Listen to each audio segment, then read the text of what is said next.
All right. Welcome back to Auto Off Topic. How's it going, Brad? Not bad, Andrew. What's going on with you?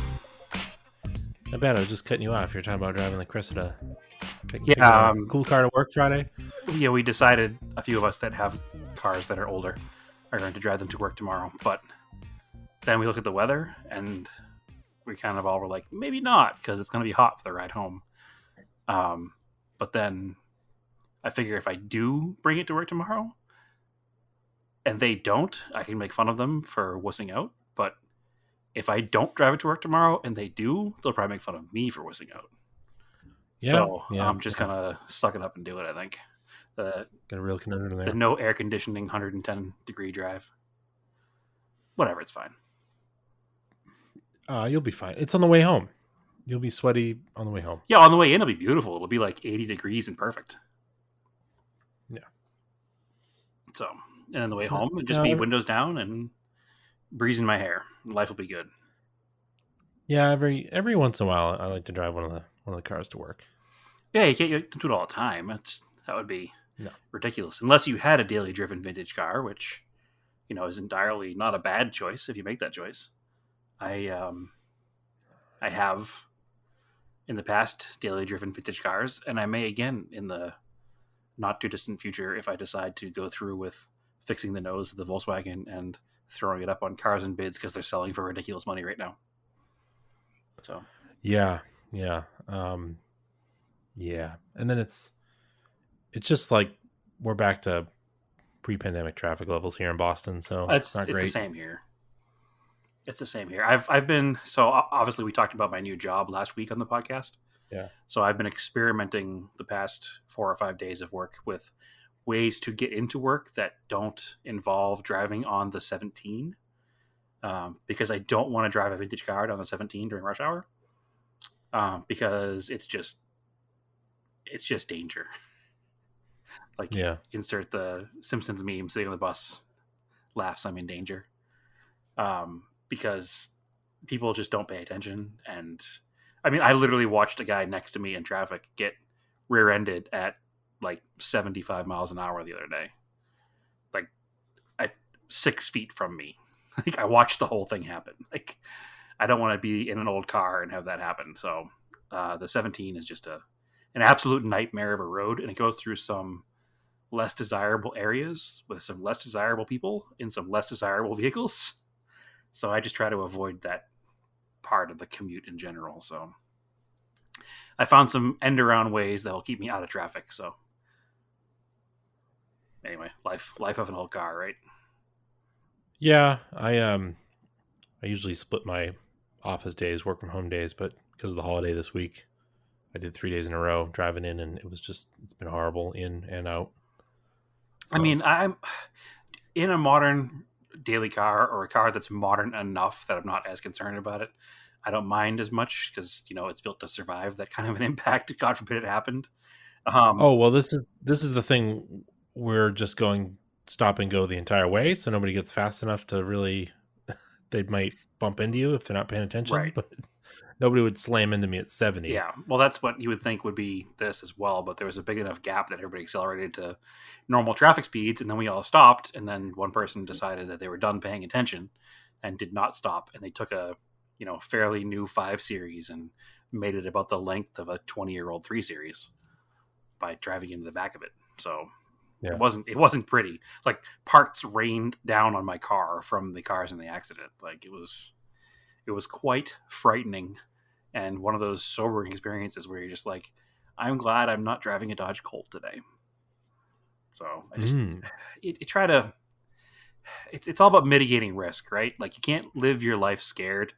You need to do things you enjoy. I enjoy driving vintage cars. I enjoy riding motorcycles. You just need to mitigate that risk and not put yourself in a situation where that could have happened. If I was in an older car, maybe I would have been more closely following my mirrors and could have dodged into a breakdown lane or something out of the way. Who knows? But I wasn't. I was in my modern appliance and didn't think of anybody coming up behind us, and somebody did, and they didn't think about anybody stopping in front of them. So it's like I said, it's all about mitigating risk and trying to enjoy your life without letting outside forces affect you too much, I guess. So And if I get another vintage daily, then life will be a little different. I commuted in and out of Boston in a 1980 Dodge Colt for like a year, if you don't remember that time in my life. So it's not unheard of for me. Just need to Mm-hmm. be careful, that's all. But the way I'm going now pretty much keeps me on mostly surface roads and a couple of, here in Phoenix we have loop roads.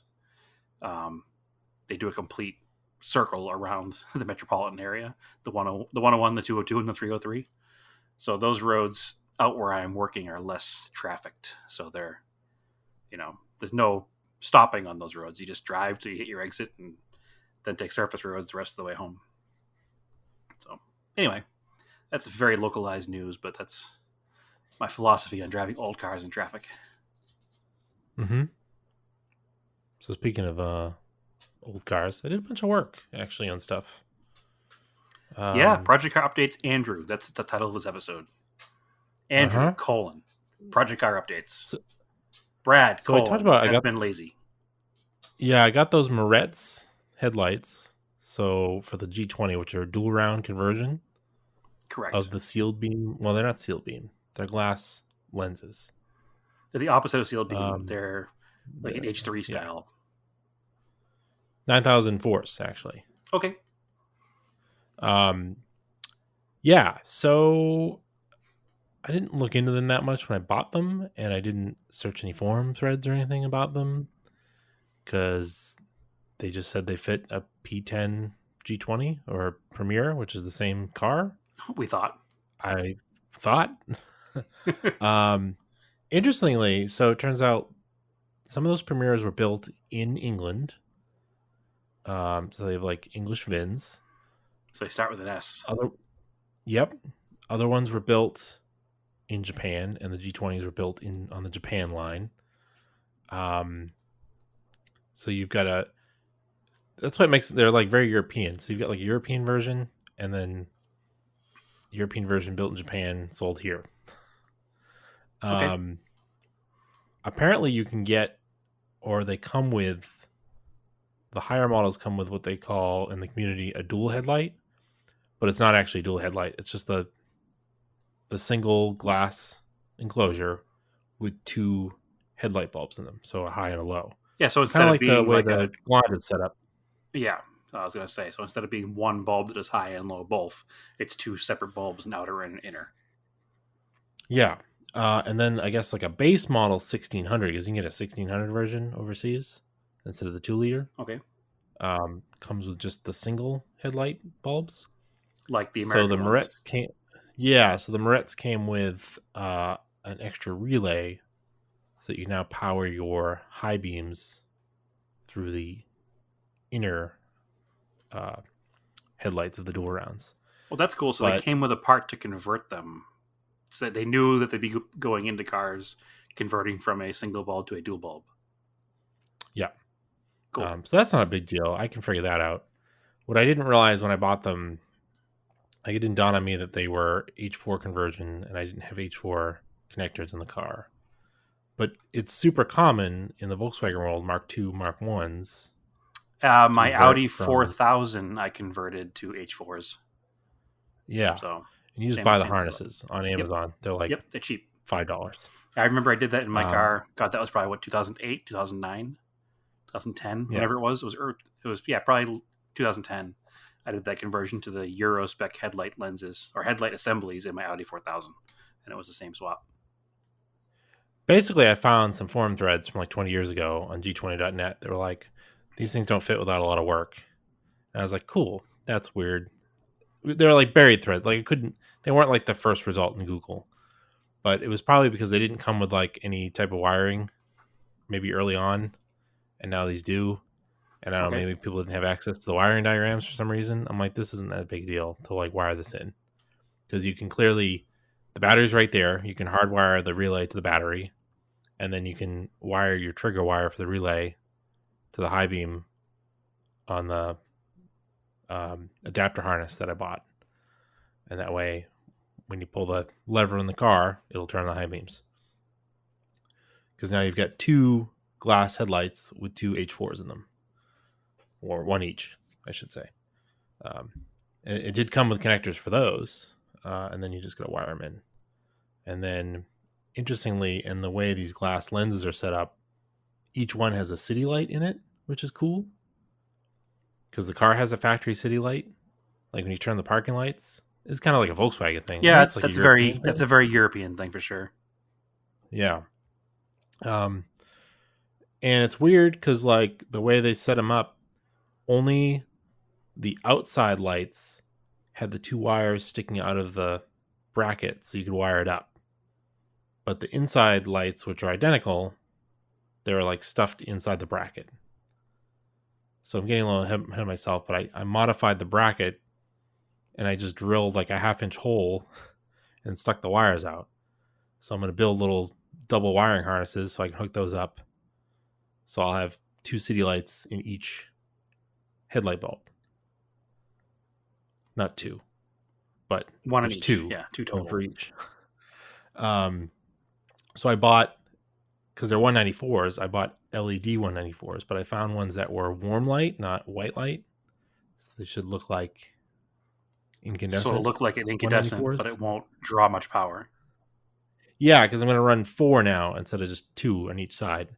And the other magic of 2021 is I found a adapter harness that has a 194 base and two wires connected to it. So I can plug it into the factory base, and then my custom harness will connect to that and connect to the four LED 194s on each side. Okay. And that way, when you turn the parking lights, all four of my headlights will light up with those city lights. That'll look pretty cool, I think. So it'll show like the conversion kit without actually the headlights being on. Yeah, I like it. because when you turn your parking lights on, that's what the city lights are for.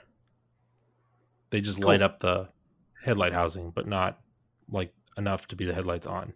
It's more of a marker light. Yeah, but I guess I don't know. It's more of a Euro thing to have your whole headlight lit up for like parking lights. Yeah, I know that some of the Volkswagens have them, and they have an actual switch for them in the car. So I like it. Mm-hmm. Yeah, so that should look pretty cool. Wiring is not a big deal. That wasn't what scared me. I started to take it apart. I started to do a video on it. I'm like halfway through the video, so because there isn't any good information on how to fit these, so hopefully it helps some people out. So you pop the grill out, no big deal. Pull the headlights out, pull the markers out. They'll just pop off. I took apart. Well, first of all, I put it the whole assembly. I started on the passenger side. I put it in place. Totally doesn't line up. Like there's something different about the European radiator sport around the uh, condenser and radiator. Maybe it's slightly narrower or wider, depending on which way I'm talking about. Maybe to fit those different dual headlights, like maybe they mount slightly different. I don't know. But the mount on the Moret was literally like an inch too far to the inside. Like it was hitting the sheet metal that pokes out around the opening for the AC condenser and radiator. I'm like, well, that's no good. That's weird. So, yeah, I'm like, all right. So I looked at it for like a while. I was like, all right, it's getting kind of late. Let me come back and look at this next day. So I'm looking at it again next day. I'm like, I don't think there's any way that I can save this mount that's sticking out of it. Like, I don't think it's gonna work this way. So broke out the Dremel tool, zipped it off. Oh, good sound effects. I like that. Now, yep, now it's lining up. I'm looking at it some more. I'm like, you know what? Time to bring out my top 10 favorite tool, a rib nut gun. Right. Um, so there's two holes in the radiator sport where the original headlight would mount with studs. Studs go through and they had nuts in the back. There's enough part of the new Moret bracket that it just catches. It's in front of one of the lower bolt holes.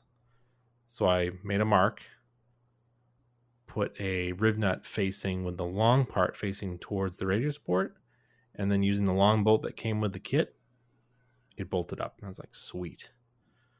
so it's secure on that side. Because you don't want your headlights bouncing around. Because one forum post was like, "Oh, just bolt them to the two outside ones near the fender, and then the grill will hold them in." But the grill is literally held in by like plastic clips. I'm like, that doesn't Yeah, that sounds sound annoying. good. You're gonna be driving on the road and the headlights will be bouncing around. Well, it's funny. That's always the issue we have mounting up auxiliary driving lights too. It's like you need to mount them solidly enough so that they don't bounce around when you're driving the car. Like there's Yeah. nothing more annoying than that. Um, so then the outer mounts had like clip nuts for like self-tapping screws to go in where the normal 10 mil bolts would have gone. I shouldn't say 10 mil, they're like 6 mil, 10 mil head. Um, so I drilled that plastic out to accept rib nuts to fit the 6 mil bolts. Perfect. Um, Way more secure. Then this kit also came with a metal bracket up top that I wasn't quite sure what it was for, but it just touches the upper radius port, and it came with a tiny like M3 bolt. So I made a mark. That's the only part of the car I've had to drill out. I drilled a little 1/4 inch hole and put the bolt through, and it's like passenger side totally solid mounted for the bracket. And I was like, sweet, this is gonna work. Um, I'm gonna have to do some like trimming of the headlights. Have threaded uh, bolts coming out of them to go through the mount and springs, so you can aim them. And one of them's like really like they're really long. They're way longer than you would need, and I'll just have to trim off one a little bit because it just touches the top of the radiator support. No big deal. Um, and the plastic trim fits on nice. I didn't paint it yet because knew I was going to be handling it, and I figured out I had to modify that too. So there's pictures on my Instagram of it. They look pretty good. They're definitely going to fit right. But I had to then the marker's got one of those pins on it. You know, you push a marker bulb in, especially in a '90s car, in the corner. Maybe even more modern cars have it. That like metal pin. It goes into like a ball socket. Yeah, it just snaps in. So all this doesn't have the thing to snap it in like the OEM, but it does have a hole to hold it and it's in the trim that gets painted. And for whatever reason, it like totally doesn't fit. Like the markers doesn't fit. I had to grind the top part of the little mount for it with the Dremel again, and then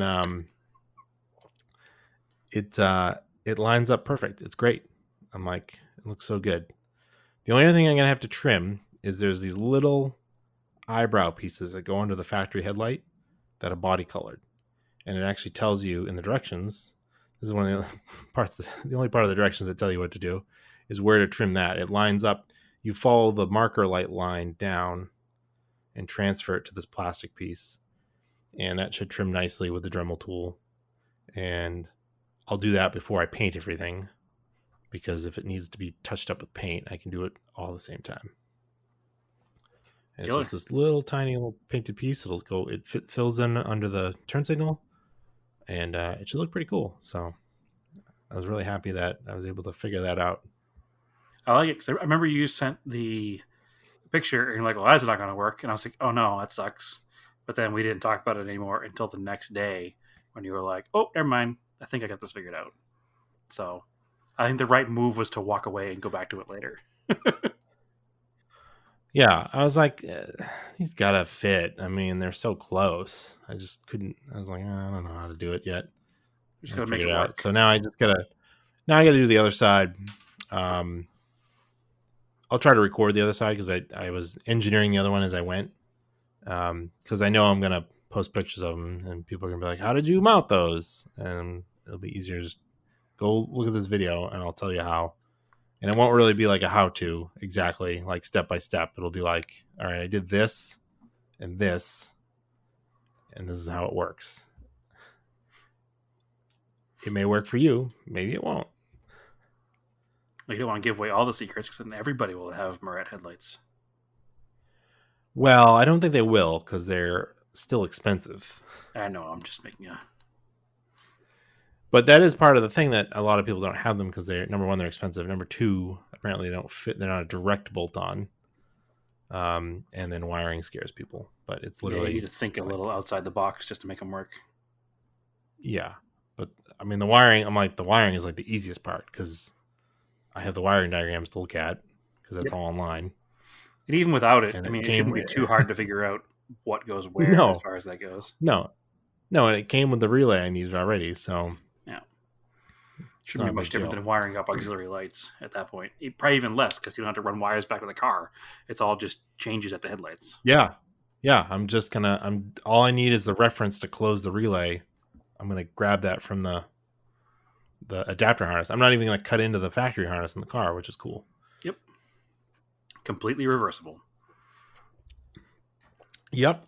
So yeah, those will look pretty cool, and that really changes the look of the front of the car. Yeah, it's a very aggressive look. It's funny because after you bought those, I was like, I want a set of those headlights for something. So I went on their website to see like what other cars they made headlights Not a for. lot of stuff. They make them Well, for a ton of not a cars. lot of cheap stuff. Well, they make them for a ton of cars, but none of them look good. I like Like the bug eye ones. That's like a the nostalgic bug thing eye for ones me. are cool, but those are very expensive. And I don't want to buy a bug eye. The They make it Mark for a III, Cosworth Escort. yeah, those ones are cool if I could afford a Cosworth Escort. The Mark III Volkswagen ones are cool, but Hella makes a cooler version. So it's like, all right, never mind. I guess I won't. So I'll have to do a Mark III Volkswagen with Hella lights to compete with your Moret headlighted G20 because obviously it's competition. Well, it's funny how much a dual headlight like really changes the look of the car. Like dual round Mark II GTIs look so much better than the singles. Yeah, it just makes it look more vintage, I think. Yeah, You know, and even just having like an E30 looks so cool with duals. yep. Yep, nope. I love cars with dual round headlights, and I own none. So And it's also not like it's definitely not a later Japanese thing to have dual round headlights. no, it's a '70s Japanese thing, like a Datsun 510 70s or 70s car thing in general, but yeah, that's true. it wasn't like the Europeans carried it a lot later, I think. Yeah, yeah, absolutely. Like the Mark II Golf went to 1992. Mm-hmm. So yeah, I love dual round headlights. I don't own anything. Actually, no, the Toyota pickup has dual rounds. And the yellow '74 Colt. Actually, if I could find somebody who is willing to sell me and ship me a grill for an Australian one or a Philippine one or a Japanese one, um, the headlight buckets are actually the radiator support is actually designed for dual rounds. So I just need headlight buckets and a grill to convert that car to dual rounds. So that would be cool Huh. too. But it's just one of those. They're not super easy to get because all the American ones had the big single rounds. So and it changes the whole look of the front of that car. I'll have to send you a picture of the difference between the single rounds and the dual rounds. It makes the car like Mm-hmm. perfect in the front. So I definitely get it. Yep. Actually, I could probably use the headlight buckets from something like the Toyota to convert it over. I would just need the grill really Mm-hmm. because they're kind of the same size no matter what. Just need to make it work. So I was able to do all this work because unfortunately, Stephanie and Marco weren't feeling well, so we did not go to the Live Market Historics on Saturday. But Yeah, here it was I ended up being quite an around the event. house. Yeah, I heard it was pretty cool. But Yeah. oh well, we'll go next year. So I did finally get to the Galant coilovers. Busy man. Again, I made. Yeah, well, those are easy. I mean, I've done those so many times; they're easy. I did one side, then I filmed the other side for a video because it'd be a little better than the town one I made, just because I had better lights, and better camera now. And you'd already done it Um, once recently, so it was pretty much brainless to work yeah, on it. it's literally the same. I mean, I've taken these things apart so many times. Yeah, I mean, it's the same setup I just did in my Eclipse. Well, not the same setup, but the same work, essentially. And it's definitely not a difficult operation. No, it's really easy, especially when everything's been freed before and put back together with anti-seize. Yep. Um, the feels are super nice. You know, it's crazy. I actually haven't driven the car yet. I put them on and then moved it in the driveway and then put it back in the garage. It's so funny that, like, just thinking like my 20-year-old self, I would have driven it instantly, and I Right. haven't. I did You these wouldn't like a even week ago. I like haven't driven it yet. you wouldn't have even aligned it properly. You would have been, I need to drive it now. Yeah, yeah. I gotta align it, but it's not far off. It's not super aggressively low. It's pretty close to where it was in the front I was before. gonna say it doesn't look a And ton actually, lower in the front. It looks a little lower in the rear. Looks a little more even because it kind of had like it's a bit of a like rake before. yeah. The H&Rs have a rake to them. Everybody knows that. Some people cut coils out of them. I'm like, I just left mine. Um, what's crazy is I put new KYB boots and bump stops on those when I put the HREs in. HREs. H&Rs in, and one of them was like deteriorated and falling apart. The And that bump was only stop or the like 10 boot? years ago. Bump stop. Oh wow, that's not good. Mhm. Yeah. I don't think those struts were blown. I didn't see any oil leaking out, but I've also had ones where just the nitro charge like comes out. And obviously you can't see that. So I don't know. The car still rode decent, and obviously I did a track day on it. Didn't feel too bad. Yeah, I mean, I So I don't know what. wasn't that long ago we drove the car to and from Atlanta and it felt fine. Yeah, we're also used old clunky things anyways. So I'm curious to see how this is the comfort spec feels compared to the Talon regular ones. Both have swift springs, but the Talon is technically stiffer, but also rides really well because I did drive that over the weekend. Um, yeah, I'm curious to see how it rides, and then I'm not sure like what I want to do with those H&Rs. I'll probably keep them. They're discontinued now, so I'm not like in a rush to sell them Well, because I wouldn't sell I them don't know anyway why. because I know somebody else who has a Galant who would buy them from you if you do sell them. But if you don't, I'll probably buy the Feels. So Yeah, I would. Unfortunately, at this point now, the Fields are like the only option for these cars, and yeah, some people are like, "Oh, this like they talk about the old days where there was like you get like a Muellerized like Owns or something, and they were huge money, and no, they're not available anymore." So, right, and I think honestly, these Fields are probably as good now because the technology in coilovers has come so far, yeah, you got to do what you and got to do. You can't. even the Fields are even though all the parts are sourced in Asia, they build them in California for you when you order them, and they're built to order. So, and that's the other thing too. If they need warranty work, I can send them back and have them repaired. Like if they start to leak, like I had that set of Zeal functions from the my old STI that need work and need to be repaired. I think there's a place in California that fixes them, but I have to ship them out there to fix them. Um, it's probably not worth it. I don't know. Well, you don't have an SDI anymore, so Yeah. Um, so anyway, yeah, that went real smooth. I should just drive the car. I'll do it. I'll do it this weekend. I'll take it over and align it. I did have to. I had an Opto. I bought an Opto battery in April of 2019 for the Talon because the battery that was in there finally died, and it was a nice red top battery. I've had really good luck with those. Um, it had a bad cell, so they have a 3-year warranty. Brought it over to the place. Bless you. oh, thank you. Brought it over to Advance, and they gave me a new one. Put it in. I was like, I haven't driven this car in a while. I'm gonna drive it. So it's been kind of hard to shift, and I'm like, maybe the clutch adjustment's a little off for some reason. So I tried to adjust a little bit, made it a little better, but I'm looking up in there. You got to get on your back, look up in the driver's footwell up there. You can turn the threaded rod, and I'm looking at it. It's like rusty and crusty on the inside. You can see where like moisture has been collecting, and I can see drips down the um, sound deadening. I'm like, oh, this master cylinder is leaking.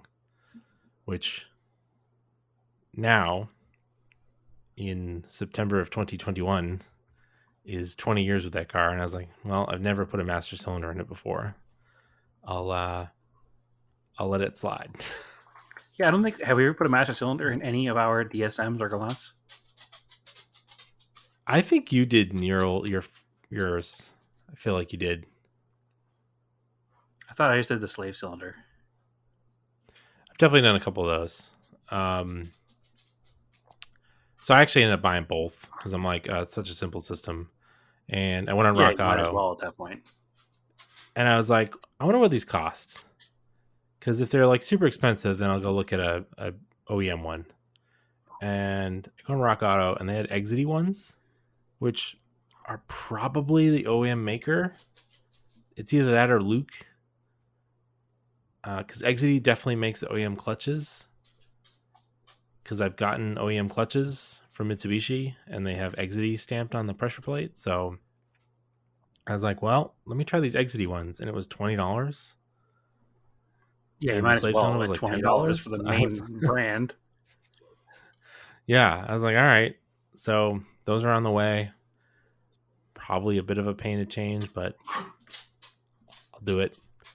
And hopefully that makes I think it was one of those things where the clutch is always heavy with the 2600, but I don't remember it ever being super hard to shift, and I think it just got harder over time as it's like starting to fail.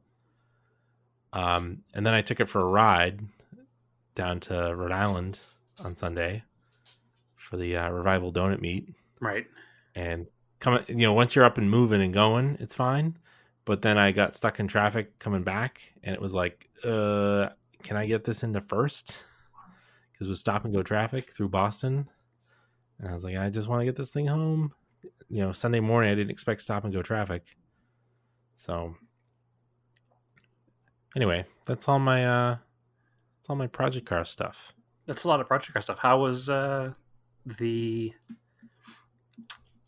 donut meet? Donut Meet's cool. A lot of nice cars there. A lot of nice people. Really laid back. Yeah, no, it's definitely a good Um, event. I brought some Cane's donuts. Everybody loves the Cane's donuts. I noticed that box was empty. Excellent. Um, I'm selfish, so I just get a half dozen, and they're all chocolate because that's what I like. And if you don't like chocolate donuts, I don't know if I can be friends with you. Well, some of us can't eat chocolate donuts, so I know, but if you had a gluten-free chocolate donut, would you pick that, or would you pick a different donut that was gluten-free? I'd probably pick a different donut that was gluten free. Wow. Well, listen, you Podcast hold over. on. You know me. You know how I grew up. Um, I grew up in a house without chocolate because my mother is allergic to chocolate. So I never really had that, you know, All right. I never had that affinity for chocolate like a lot of people do. So I never ate a lot of chocolate, and therefore I usually will choose vanilla because I am safe and boring. And Chocolate glazed is the best donut. Just best donut. chocolate glaze is the one I with don't. like the white frosting, right? Or the clear frosting. Yeah, I mean, it's just like a sugar frosting. I mean, you can come at me with all these like fancy donuts with like bacon on them, No, I all this mean other the stuff. fancy I donuts don't care. are one thing, like they're a novelty. But I will agree with you that the traditional donuts are the better donuts. Yeah, You know, a chocolate glazed, regular glazed, or a Boston cream are the three go tos usually. If I can get and then them. the Cane's ones are like the size of your hand. Like if you go to Dunks, they're like Right. tiny. They're maybe like They're half. 4 inches in diameter. They fit in your palm, whereas these go to your fingertips, These like a require a grip. They average require the kung fu an grip in order to eat them. yeah an average man's hand. They go to the Yes. fingertips. That is a weird unit of measurement, but I will accept it in this case, as it's something that you do hold with your hands. They're also not cheap, Yeah. so No, there's that. no. So I hope everybody Yeah, enjoys they're them. like $5 a piece. They're not cheap Yeah, I don't know why. It's just a donut, but whatever. because they're really good. I noticed that most places that have like a gourmet donut, they're $5 or $6 a piece. All I know Yeah. is that morning that you and I both went to the donut meet, I was like, "I don't worry about it. I'll buy donuts." And you're like, "I'll have a half dozen donuts and one gluten free." And the lady's like, "That'll be $37.50." And I was like, "What?" Yeah. Yeah, I got a half dozen. It was like 20 something Yeah. bucks. I was like, oh, which it was funny. The first time I did that, I think I got them for like work, and maybe I didn't hear what the guy told me because they're on my way to work too. Sometimes I'll bring them in, and I got like a dozen. Well, they Uh, have a sensor that knows if it's your first time there or not, and if it's your first time there, they don't tell you how much they cost, so you get addicted to them, and then you have to come yeah, back. First taste free, man. because the last time I brought them to work, it was like $40. I was like, oh, Yeah, exactly. It's expensive, but that's okay because they're worth it. They're delicious. It's, but the thing is, working like around here, all my coworkers are like, oh, Canes, yeah, yeah, yeah. so Like they know. Andrew, employee of the month. Yeah, I have a dog begging for especially attention with next to me. I apologize. people working from home, so like not everybody gets them like on the day that you're there. So Right. So there's enough to go around. yeah, it's like a special treat. You only have to buy a dozen Right. You only got to spend because it's 40 only like bucks to make your coworkers happy. yeah, because there's only like 10 people there. So, Mm. Anyway, but yeah, they're good. anyway, yeah. What I think we missed it with press releases from some news, some Mitsubishi news. The press release from I think it was August 18th. Mitsubishi announced that they're sponsoring. Oh my gosh! Oh my Rebel gosh! Rally. It's yes, but it's no, I missed it. Shoot, what is the name of the team? I didn't pull the Hold article on, up because you told me you had it up. So I had it up, yeah, and then I went to a different section of their website, and I lost it. But here it is. Record the Journey is the team that Mitsubishi Motors is sponsoring in the Rebel Rally. They sponsored them last year with an Eclipse yep, Cross. This year it's going to be a plug-in plug-in hybrid Outlander. Outlander. Yep. Yep, the new one. But it's got a cool throwback livery to the 2001 Paris Dakar Rally, yeah, second place finishing Mitsubishi. yeah. It was driven by a woman, Yuta It was Kineshmidt. not driven by a woman. The first place vehicle was driven by a woman. Uh, Oh, maybe they were both driven by. Maybe they were The both. Yeah, Piero Hold won. on, hold Thanks on, for hold on. driver Yuta Yeah, Kineshmidt, the first and only so far woman you to are ever win correct. the You are grueling correct. off-road endurance race. Yes. So Yuta also drove for Volkswagen later on, and Yeah. that's where my confusion was. She drove the Touareg Paris to Dakar vehicle later on, but in 2001 Mhm. she did win the Dakar in the Pajero, which was Yeah. Short a wheelbase, short wheelbase, third gen looking one. yeah, third gen Pajero Evo with the PlayStation Mitsubishi livery. It's a PlayStation 2 sponsored. PlayStation. Yeah. So, which we can Yeah. also cross this with our, scale project cars. I have a 1/64th of this vehicle. Oh, you Yeah, do? by That's cool. Inno 64. It's a really neat piece. And you should definitely pick one up because it's like $20 and well worth Yeah, it. I kind of want. Yeah, I definitely Yep, want that now. super cool. So they replaced the PS2 with BF Goodrich, Yep. but it still says Mitsubishi Motors on the yellow. Yeah, it's the same exact paint It's cool. scheme. Just the sponsor names have changed because obviously Sony was like, "No, we're not going to pay you money to put PlayStation 2 on the side of your vehicle again." Not sure why, but they weren't cool with that. So, no, it's super cool that they're paying tribute to that. And the neat thing there is that the Rebel Rally is the all-female off-road rally. So it makes sense that they would go back to this paint scheme, which is the, first female overall victory of Dakar, even if that year was a little bit shrouded in controversy, unfortunately. But that's okay because she's on the record as being the winner. So, do you know the story of Why? that What year? happened?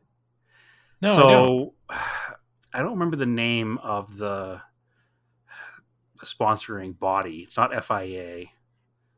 I think it's the French version of the FIA, like the FAF, the French Automobile Federation. They admitted they made a timing error in the end, and that second place technically would have won the rally by a minute 21. So it kind of put a little bit of a shadow over it, but it was also a Mitsubishi, so the team didn't push too hard. But the team driver Hiroshi Masuoka technically probably won the rally based on the admission of the people who put it out. Um, Hmm. So he finished second. However, he did come back in 02 and 03, still driving for Mitsubishi, and won the rally both those years. So he made up for it. But so it's never been officially changed. But they did admit that there was a timing error, and technically the second place car should have been placed as the victor by like a minute 41 seconds or something really close like that. So it's unfortunate that there's a little bit of shrouded in some controversy, but I guess I didn't need to bring it up either, and I did. So who's the jerk here? So, but anyway, it's just what happened that year, and because Mitsubishi did 1-2, they never really complained too much about the official standings. I'm sure if the second place vehicle had not been a Mitsubishi, that manufacturer may have said something. And put if like first was Mitsu and second was Volkswagen, it turned out later that Mitsu didn't actually win. Volkswagen might have been like, wait a second, we want to be known as the winners here because we actually won. But since Mitsu won 2, I don't think they really cared. But anyway, yeah, it stinks, but it is still cool because finishing second place is also a pretty good result. So I know she won. I think she won in a Volkswagen later on as well. Yeah. So there's like they're publicizing this on their website, Mitsubishi, the Rebel Rally, and this new plug-in Outlander. I just wish they would do more advertising of this stuff, push this stuff harder. Well, what's funny to me is the Mitsubishi Outlander is a brand new vehicle this year. Mm-hmm. Like brand new, and I have barely heard a thing about it anywhere but in the Mitsubishi heavy places that I follow. Yeah, like, I don't follow a lot of new car news, but I follow enough that I should hear about it, and I haven't heard about it. Yeah, it's on the same platform as the Rogue. Yeah, which is fine if that's what it takes for Mitsubishi to succeed, is to platform share with Nissan. I mean, but Nissan's getting better. It's okay. I don't think you get a plug-in hybrid with that Nissan. I'm not sure. I don't. But anyway, I just wish they were. I've seen tons of advertisements for that new Rogue. Is it a Rogue? It is a Rogue. Yeah. It's a constant ad for the multi-road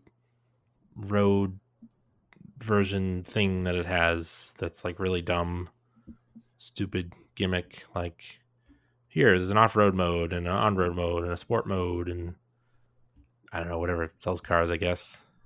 I haven't seen an ad for it, I guess. But they're like it's like constantly on cable. It's like the family driving in the car when they like change modes and they're like in the desert wearing like safari clothes and then they change and they're like wearing like race outfits because they're on the racetrack.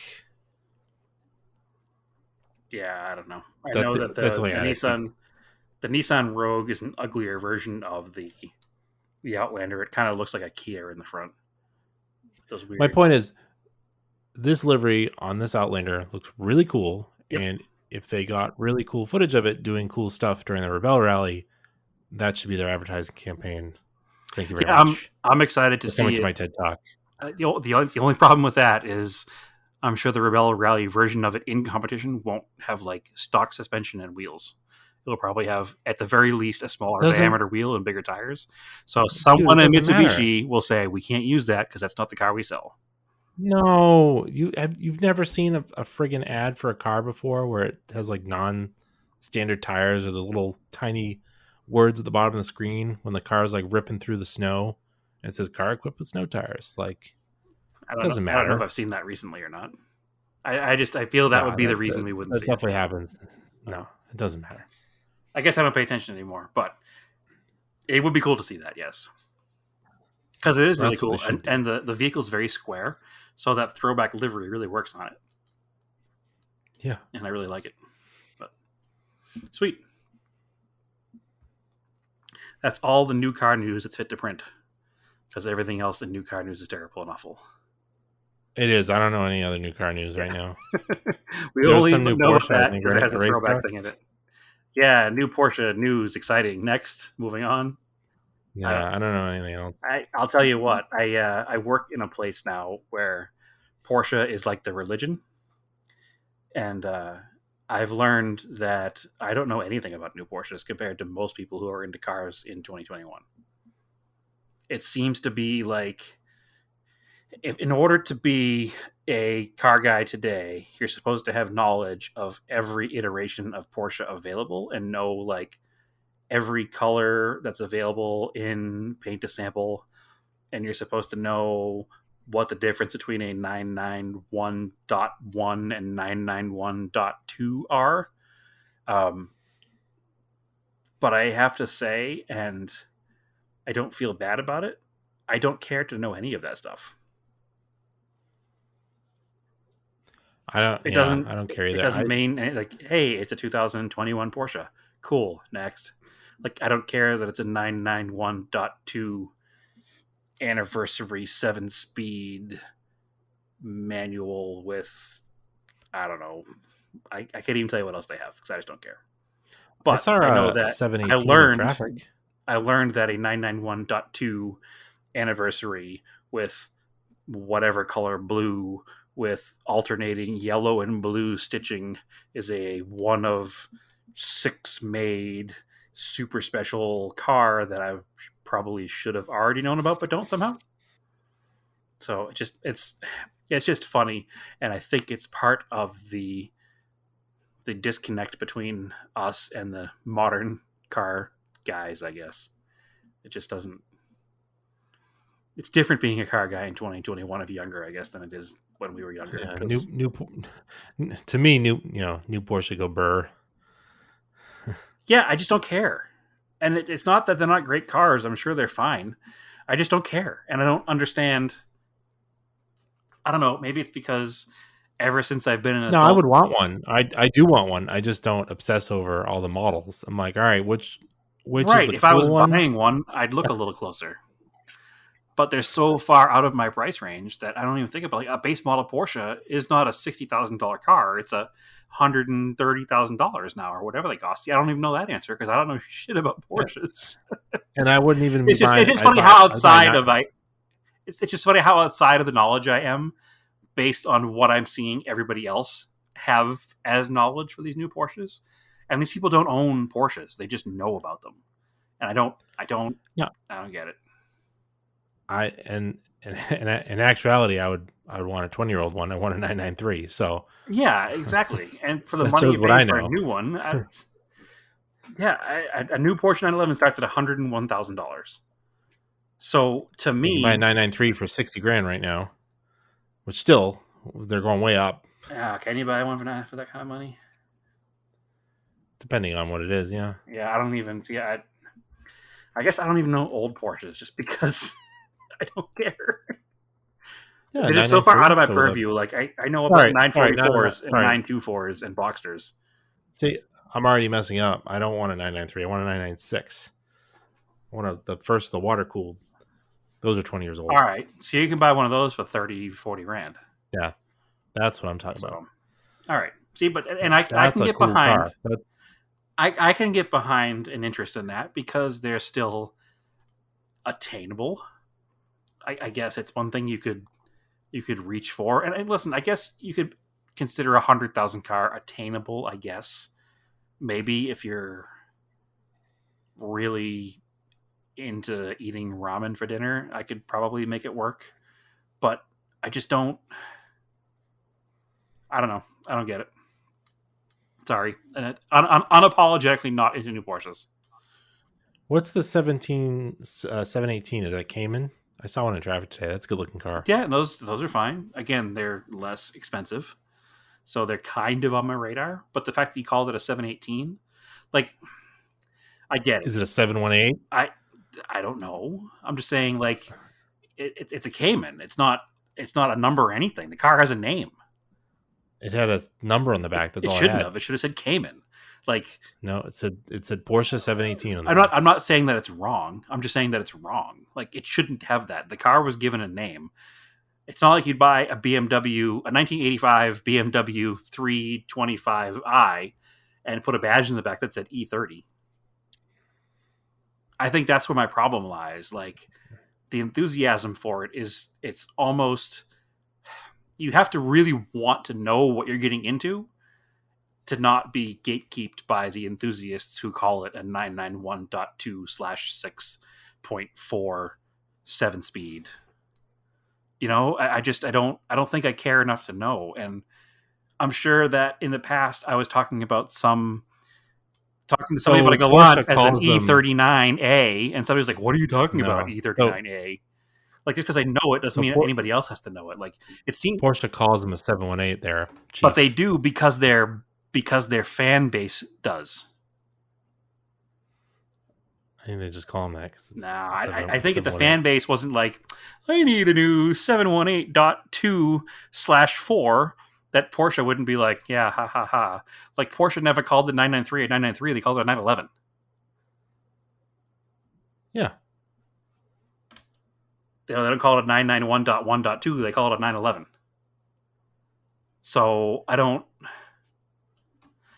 know. I just don't get it. It's a rant. I don't have a point to this rant, so I'm going to stop this rant. Um, The badge literally says 718 on the back. I'm not disputing that. I'm just saying that it shouldn't. Porsche shouldn't be doing that. They gave the car a name. They should call it a Cayman. They shouldn't call it a 718. It's called the 718 Listen. Cayman. I get it. I understand it. I just don't like it. I have an opinion, and my I don't opinion know. is my opinion, and you don't have to like it or agree with it. That's the beauty of opinions. I just, I wish that they wouldn't do that. I'm sorry you're so triggered by I am so Porsches. triggered by Porsches because I'm tired of Porsches. And I'm not disputing that they're great cars. It's funny to me to see somebody who's a car enthusiast whose knowledge breadth doesn't go outside of that. And maybe that's even too harsh, Yeah. but it just, I don't know. I don't know what I'm saying, Andrew. I don't know what I'm saying. I'm glad people are still car enthusiasts. It's just very different nowadays. I don't know. You know an awful lot about Mitsubishis. I do, and but I also know probably a don't lot know about anything. Porsches. You apparently don't, though. You just said you don't. I know as much as I need to know. We'll put it that way.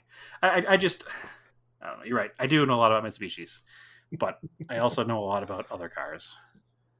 And maybe I'm Colts. being angry. Yes, Dodge Colts. I know a lot about Mitsubishis and Dodge Colts. Mopar or no car, Brad. That's my name, as you've called me many a time. Anyway, I love Porsches. They're great cars. I'm a little irritated by Porsche speak as of late. Just because I don't know or care to know what they are by model number. That's too in the weeds for me, and it makes me irritated hearing somebody talk about it. Like, just tell me what year it is. Oh, it's a 2009. Cool. That makes more sense to me than, oh, it's a 99. I don't even know what a 2009 Porsche is, but I know what 2009 is. I lived it. It was a year. I bought a house that year. But it's easier because they're all called 911s. It's easier to differentiate to call it the model number. I guess. And you know what? It's funny. Actually, Because, now that I'm thinking about it, Andrew, it didn't bother me pre 991 yeah, because you can because they made sense. It was 911. It was 930. It was 964. It was 993. It was 997. And then we were counting up numerically, and then we went back to 991. And then when it came to it, like micro generations of 991 point something. And I think that's where it lost me because it became too nuanced. No, that makes sense because the very first one was a 911. Sure. So why did we go to 993 and then back to 991? It's not because it's 991, not 911. Sure, but we had 993 and then 997. So theoretically, the next car should be 998, correct? Oh, I don't know. I thought they did a 998. They? No, 991. You can just see, now you're confused by it because it doesn't make sense. No, You're admitting by being wrong. I don't like it. Doesn't No, make not sense. if you version the numbers. It makes sense. You just moved over to the next decimal place. Oh, see, now you want me to do math? Yeah. Stop with this business. Anyway, 998 was never a Porsche. They went right to 991. All right. I just looked it up to be sure. Apparently, it was 2011. Why it was a 991 and not a 998, I don't understand. Maybe it should have been 997.2. I don't know. Mm. It just stopped making sense. Card numbers stopped making sense. Let's go back to names. I guess maybe it's an overall car thing. Like, it used to be, I knew what a BMW 325 was. It was a 3 Series BMW with a 2.5 liter engine. That doesn't make any sense anymore either. I used to know what a Mercedes E450 was. It was an E-Class Mercedes with a 4.5 liter. Not so anymore. None of it means anything anymore, and it just makes me angry. Well, trucks still do. So What? trucks still Trucks do. still do what now? American trucks. Like a 2500, 3500. Sure, the 150, higher the number, the 250. bigger the truck. Yeah. That's fine. But it used to That mean all makes quarter ton, sense. half ton, 3/4 ton, and now it kind of means like light duty, medium duty, heavy duty. The numbers don't matter anymore either, but that's fine. I'm okay with that. Whatever. I'm getting irritated by something I shouldn't be irritated about, and I realize that, and it's probably great entertainment for everybody else at home going like, "Why are you such a nerd, Brad?" But Yeah. that's Why are you? that's why we have a podcast, because I'm a nerd and I want to talk about cars, and I don't want to talk about them as 991.2s or .4s or .3.6s. All right. Fair enough. Fair enough. Thank you. I just Googled Porsche 998 to see what it was, and it's nothing. All right. All right. It Anything was a else? proposal for the Porsche 997 replacement that was scrapped. The Ah. replacement name became 991. Dumb. Anything else you want to complain about? Sure. Start me off on something. Any other grievances I to air? can grievance more about the 718 or 718. No. Because it's not the first 718. It's already been one, 1959. Oh, please.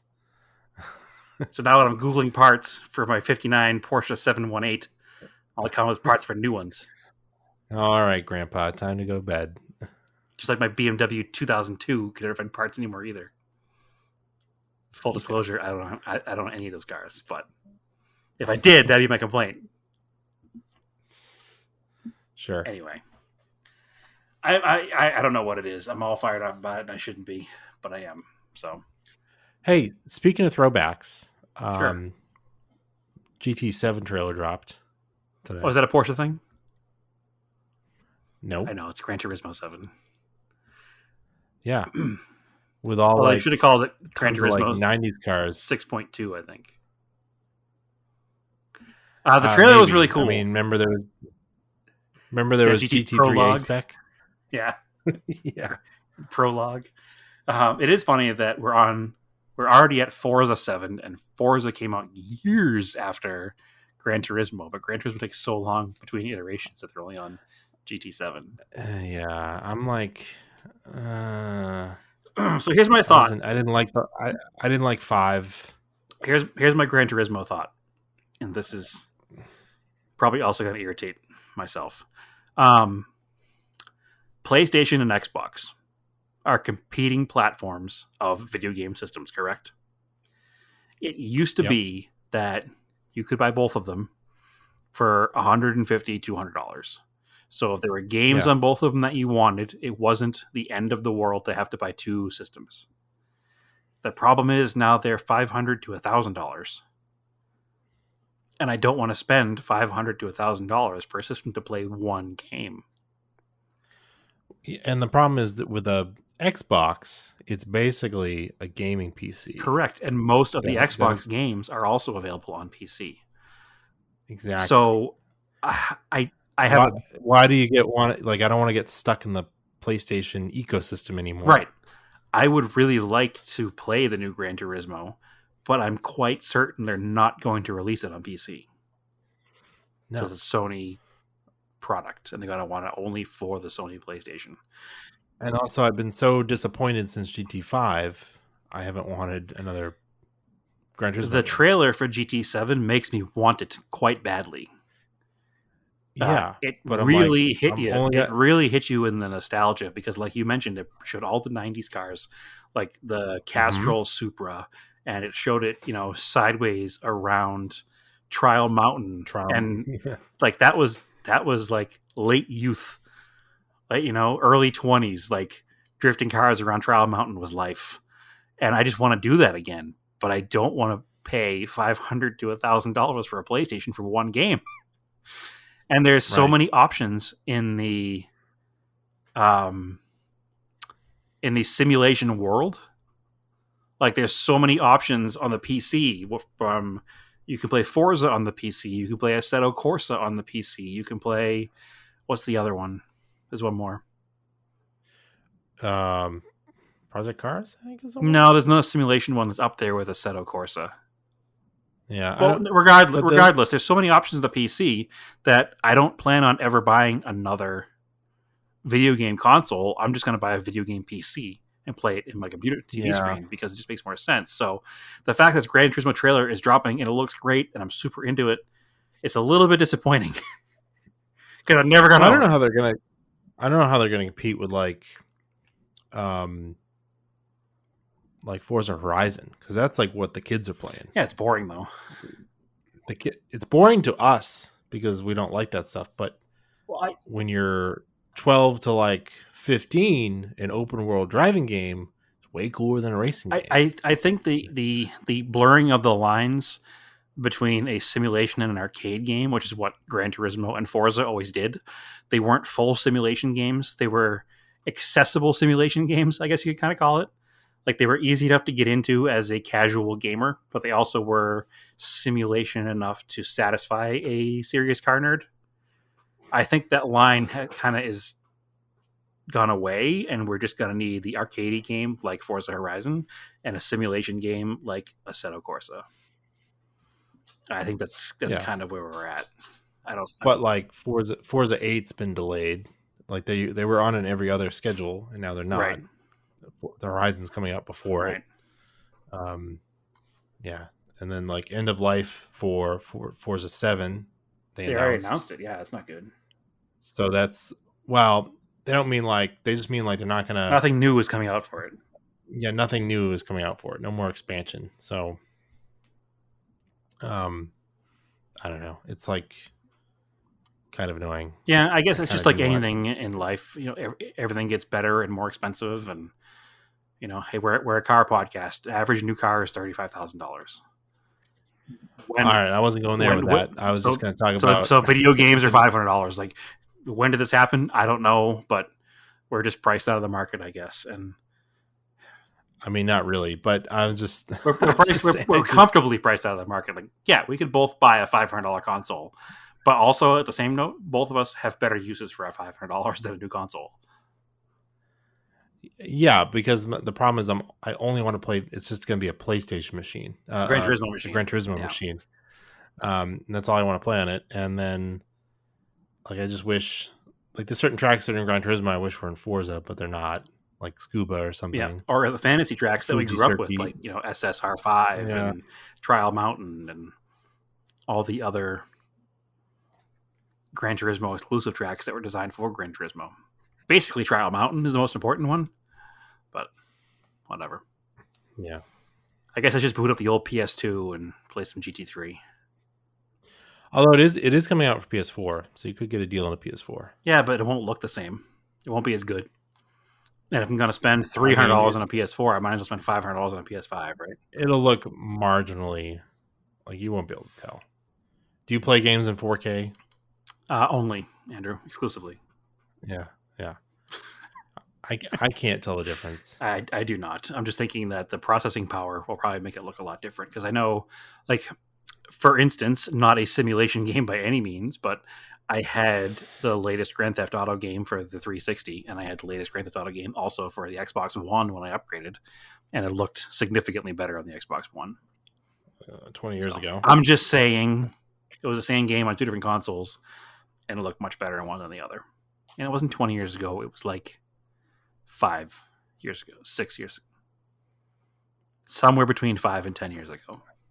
A 360 is like over 10 years. Well, what was between the 360 and the One? Nothing, right? Nothing. Sure. Well, there you go. So I went from a 360 to a One, and I had the same game in both consoles, and it looked better on the One. Which also, with the nomenclature, is terrible because Xbox One shouldn't be called Xbox One because it's actually Xbox 3. But anyway, Porsche system right there. Just because you're supposed to call it an X-Bone, you idiot. I will not do that. Xbox-own.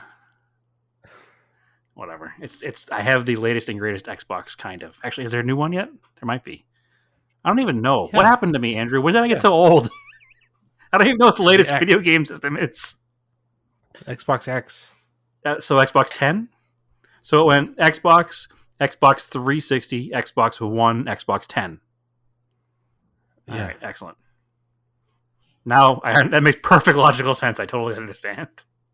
But the crazy thing is you can cross-play with most games anyways. Right, and that's why I like the Xbox, because we have friends we play with that don't have an Xbox or a PlayStation, and we play games with them on their PC and our Xbox. Which is the way. And then I play games with people that have a PS and I have an Xbox One, and another person has an Xbox 5 or 10 or whatever the hell it is. X. And it's fine. Xbox X. Is it Roman numerals? Because then is it just 10 box 10? So would that be 20? I don't know. I don't know anymore either. I think I'm tired, and I think it's time for bed. Yeah, I think it is.